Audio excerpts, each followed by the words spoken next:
All right, here we are in Mill Run. Just give you a look at kind of a couple of the neighbors over here. We're, I don't know, a third of a mile, something like that, in from the entrance. So you're enough around the corner to where it's not like, you know, thousands of people are going to be driving by. You got a good buffer here. Plus you got those little speed humps, so nobody drives real fast. Circle Drive. I mean, the biggest thing as far as needing updating is the roof. You know, shingle roof has an older look to it. Plus, you know, anything that has big trees over the, you know, hanging over top of it's going to get a little debris, and it gets a little more discoloration and all that fun stuff. You know, I mean, I don't know what your feeling on roofs are. Shingle you can get away with for pretty cheap, but if you go to the tile here, which is the barreled tile or the flat, you know, it gets pricier. It gets pricey, and that's what most everybody in the neighborhood has at this point, as you can see. Anyway, there are a lot of trees. You know, I'd probably cut some of that back to get a little light in, and probably get a lot of debris floating around this yard. Anyway, enough about that. Got a little front entry here, a little sitting area. Travertine tiles, it looks like, a little fossil stone. So a little outdoor, you know, the double doors are older. So, you know, the hardware for the doors, a little bit older. Sliders out to the patio. The patio out there and pool is really first class. I'll go out there in a second. It's giant, and it really is kind of the marquee spot of the house. You got some transom windows through there to bring in extra light. That wall does not go all the way up, so it kind of gives it a nice open feel. More of a formal dining here. Hardwood floors go all the way through. They got a nice kind of distressed look to it where not every piece is exactly the same color. So it really accents things well. Masters immediately to the right. Got your plantation shutters on this kind of sliding through there as well. You got a speaker system throughout, which is a little bit old school, but you can hear the music going. It's still functioning just fine. Get a little look at the patio here. Nice covered area. You got some columns. You got a hot tub. You got a drip edge. You got a swim up bar. It is really neat out there. So again, this is the master old school security system. You got tiles in the bathrooms, which is what you want.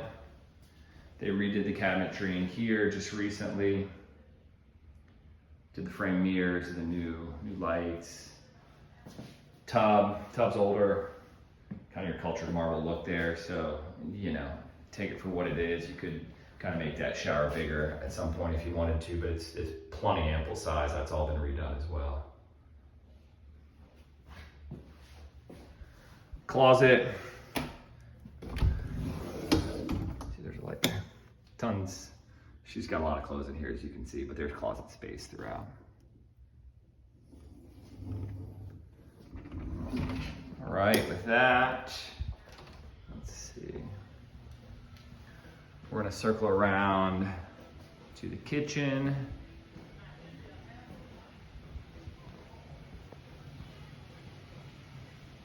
Washer, dryers, big laundry room. Good space that leads out to the garage, obviously. You got cabinet space, you got a dump sink. You'll take a small space for a table. So, plenty of space in there. Again, high ceilings, they vault up in different spots. So it's architecturally, it's got a really nice feel to it in here. Got your drop down lights. More of your, you know, 2014, 2015, 2016 look as far as the colors go with your browns. I like the granite a lot. It's kind of a similar granite I have in my house. These doors don't pocket together, which is kind of almost a good thing because those tend to have trouble over the years. So it's, you know, set there, and then set over there. So you can open them up as you go. Really cool fireplace with, again, a little bit of the fossil stone look. Got a dry bar as well. A couple planter shelves up there. House just has a really nice feel. It has a really nice flow to it. Big tiles out here as well. A lighter color, which is probably harder to keep clean. But you can see they got these skylights bringing in light. The interior of the house does show a little bit darker. My guess is it has something to do with all the trees they have out front blocking it, the time of day that I'm here. I'm sure in the morning to about noontime, 1 o'clock, with the sun coming from this direction up, the house is a lot brighter. I'm here more towards the end of the day with the sun being over the west.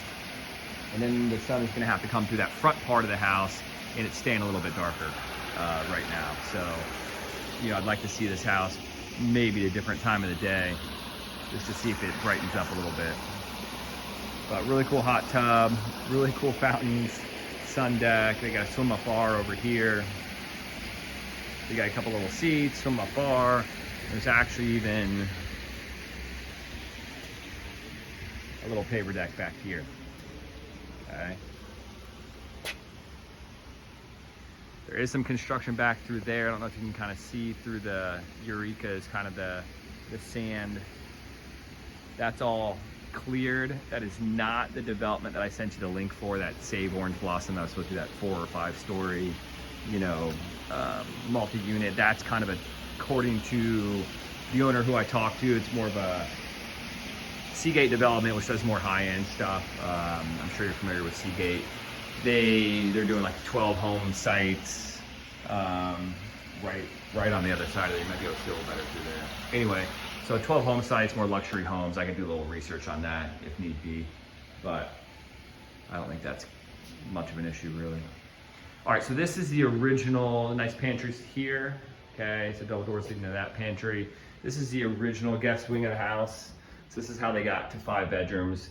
The house used to end, closet here, after these bedrooms, and I'll show you that in a second. Older look, my lifestyle right there. But still raised cabinetry. They got little shell sinks. Again, the wood floors go through these bedrooms. So this is a pretty traditional setup, right? Your guest wing divided by a bath. Okay. I got a little wainscoting underneath here as well. Nice look.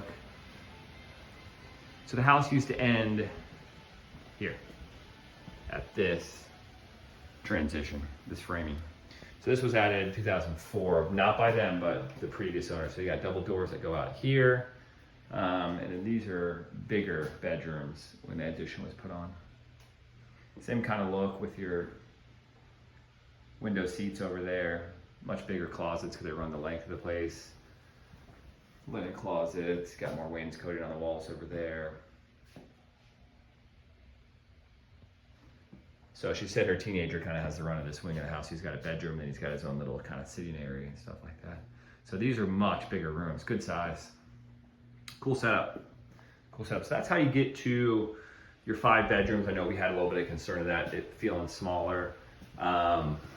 You know, I don't get that sense that that's too small. I don't know, you know, how the main TV would set up. I think you'd probably want it there, and then, you know, you'd kind of transition around here, so everything would be kind of faced that way, would be my guess. But I don't get the sense that the rooms are too small. I know I kind of had that concern going in. Get just one more look at kind of the shape of this room. Eating kitchen table over there. Tumbled backsplash. And then this room, you know, this is to me the room where you kind of just go, would it get used, right? And that's my concern with any homes of this vintage, right, that are not more the great room style of what you really end up using these rooms for. You know, formal dining and kind of a sitting area. So that's it. It's my tour.